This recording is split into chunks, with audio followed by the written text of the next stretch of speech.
Ассалаумағалейкум. Біз бүгін қойдың басын тазалап үйренеміз. Ол үшін бисмиллах деп ең алдымен темір ысқышты аламыз да жақсылап ұйытылған бастың қара күйесінен тазалап аламыз.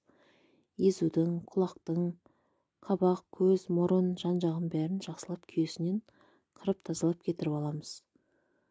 Тазалау барысында мұқият тазалағаныңыз жөн. Егер тілі шығып қалған болса, тіліндегі қара күйесін де қырып кетіріп аламыз. Құлақ тұсын кетпей жатқан қара күйелерін пышақтың қырымен әлсін-әлсін қырып отырып тазалап алуға болады. Тазалау барысында жаңағы қойдың басының терісінің бүтіндігін бұзып алмағаныңыз жөн. Кейін ең алдымен басты қырмай тұрып, ішіне мұрынның жылы су жіберіп, ішіндегі барлық жаңағы қоқыстарды жібітіп алуға болады. Мұрынның таза емес ласаттарын. Егер жіберіп алмаған болсаңыз, бірнеше мәрте саусағыңыздың саусағыңыз салып отырып, ішіне су жіберіп, қатты жерге мұрынды ұрып, сілкілеп қаққаныңыз жөн. Міне өздеріңіз көргенде ішіндегі кірлері шығып жатыр. Осылай бірнеше мәрте су жіберіп, сілкілеп басты қағып тазалаймыз. Және құлақтың ішінде саусағымыз жеткенше су жіберіп, жақсылап ысқылап тазалап аламыз. Көз, қабақ, езу барлық шеттерін мұқият ысқылап жуып тазалап аламыз. Басты тазалап болған соң,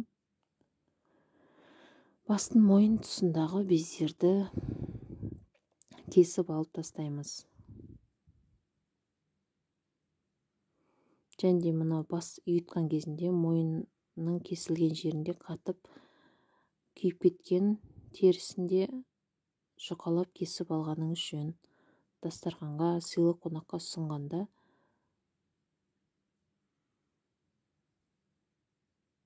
жаңағы қара күйген қатқандары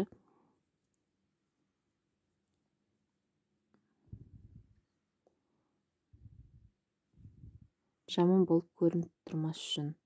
Қойдың басын көбінесе үлкен кісіге, сыйлы қонақтарға басты тартып отырған және басты оң жақ құлақсыз тартып отырған қонаққа берген.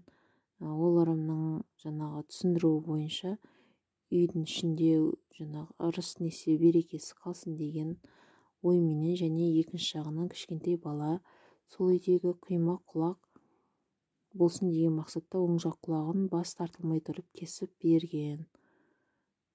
Кейін жаңағы сыйлы қонақ басты өзіне тұмсық жағымен қаратып, тұмсығын кесіп алып жемеген.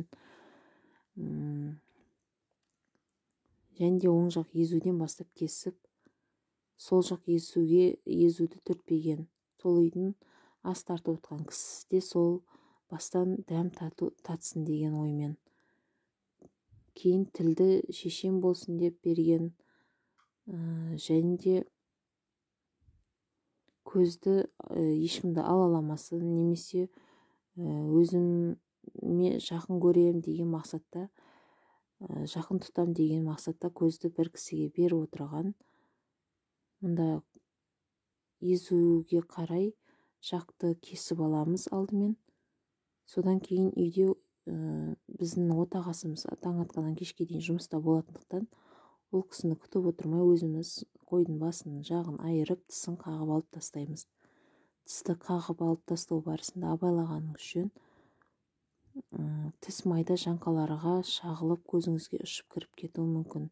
Сол себептен жаңағы сақтық шараларында сақтағаныңыз жөн. Кейін қойдың көз жасын ағызу керек. Сол кезде көз ащы болмайды.